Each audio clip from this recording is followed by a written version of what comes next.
കുറച്ച് ദിവസമായി കാശിനാഥൻ തെല്ല് സങ്കടത്തിലായിരുന്നു. കടമ്പനിട്ട കുടിലുംകുഴി മാങ്കൂട്ടത്തിൽ പുത്തൻ വീട്ടിലുണ്ടായിരുന്ന കുഞ്ഞിപ്പൂച്ച എങ്ങോ പോയതിൻ്റെ സങ്കടത്തിലായിരുന്നു ആ 8ാം ക്ലാസ്സുകാരൻ. പത്തനംതിട്ട കാതോലിക്കറ്റ് കോളേജിലെ ഫുട്ബോൾ ക്യാമ്പിൽ ഒരാഴ്ചയായി പങ്കെടുക്കുകയായിരുന്നു കാശി.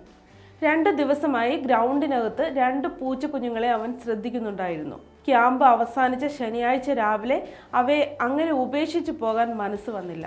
രാവിലെ 9-ന് കളി കഴിഞ്ഞപ്പോൾ ഈ സ്ട്രൈക്കർ പൂച്ചകളുടെ അടുത്തെത്തി. വിശന്ന് കരയുന്ന അവയുടെ തലയിൽ തലോടി. കുടിക്കാൻ വെള്ളം കൊണ്ടുവന്ന കുപ്പിവെള്ളം അടപ്പിലൊഴിച്ച് അവയുടെ ചുണ്ടിൽ ചേർത്തു. കരച്ചിൽ നിർത്തി ആർത്തിയോട് രണ്ടും വെള്ളം കുടിച്ചു. ഒന്നിനെ കയ്യിലെടുത്തു. കാശി എടുക്കുന്നത് കണ്ട് മറ്റൊരു സഹകളിക്കാരൻ കുട്ടി അടുത്തതിനെയും എടുത്തു. എങ്ങനെ വീട്ടിലേക്ക് കൊണ്ടുപോകുമെന്ന ചിന്ത എത്തിയത് തൻ്റെ ജേഴ്സിയും ബൂട്ട്സും കൊണ്ടുവന്ന സ്കൂൾ ബാഗിലേക്കായിരുന്നു. അതിൻ്റെ ഒരു അറ ഒഴിച്ച് പൂച്ചക്കുഞ്ഞിനെ വെച്ചു. അപ്പോൾ തന്നെ കിട്ടു എന്ന് പേരും ഇട്ടു. കാറ്റ് കയറാൻ അല്പം തുറന്നിട്ടു. കോളേജ് ജംഗ്ഷനിൽ നിന്ന് ബസ് കയറി ടൗണിലെത്തി. ബാഗിൽ നിന്ന് പുറത്തു ചാടാൻ കിട്ടുവിൻ്റെ ശ്രമം കൂടി വന്നു. ഒരു മെഡിക്കൽ സ്റ്റോറിൽ ചെന്ന് കടയുടമയോട് ഒരു കാർഡ്ബോർഡ് പെട്ടി തരുമോ എന്ന് ചോദിച്ചു.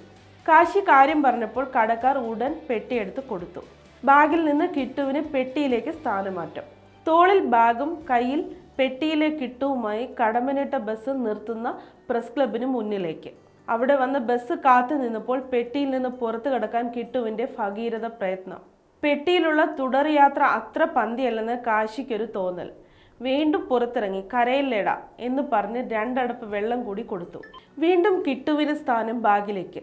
ബാഗിന്റെ സിബ് അല്പം തുറന്നു വെച്ചു. അതിലൂടെ തലയിട്ട് ലോകം കാണുന്ന കിട്ടുവിനെ തലോടി ബസ് കാത്തു നിന്നു.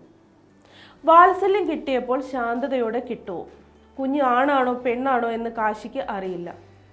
വീട്ടിൽ ചെന്ന് അച്ഛനും അമ്മയും പറയുന്നതിനനുസരിച്ച് പെരുമാറണമെന്ന് കാശി.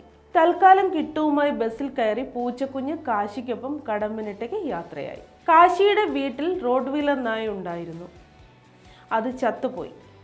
ഇപ്പോൾ ടിപ്പു എന്നൊരു നായയുണ്ട്. കുറച്ച് ദിവസം മുമ്പ് വരെ പൂച്ചക്കുട്ടി ഉണ്ടായിരുന്നു. അതിനെ കാണാതായതിൻ്റെ വിഷമത്തിൽ നടക്കുമ്പോഴാണ് ഈ മൃഗസ്നേഹിയുടെ മുന്നിലേക്ക് കിട്ടു എത്തിയത്. ഹരിതകർമ്മസേന പ്രവർത്തകയായ ബിന്ദുവിൻ്റെയും കെട്ടിട നിർമ്മാണ തൊഴിലാളിയായ തമ്പിയുടെയും ഏക മകനാണ് കാശിനാഥൻ.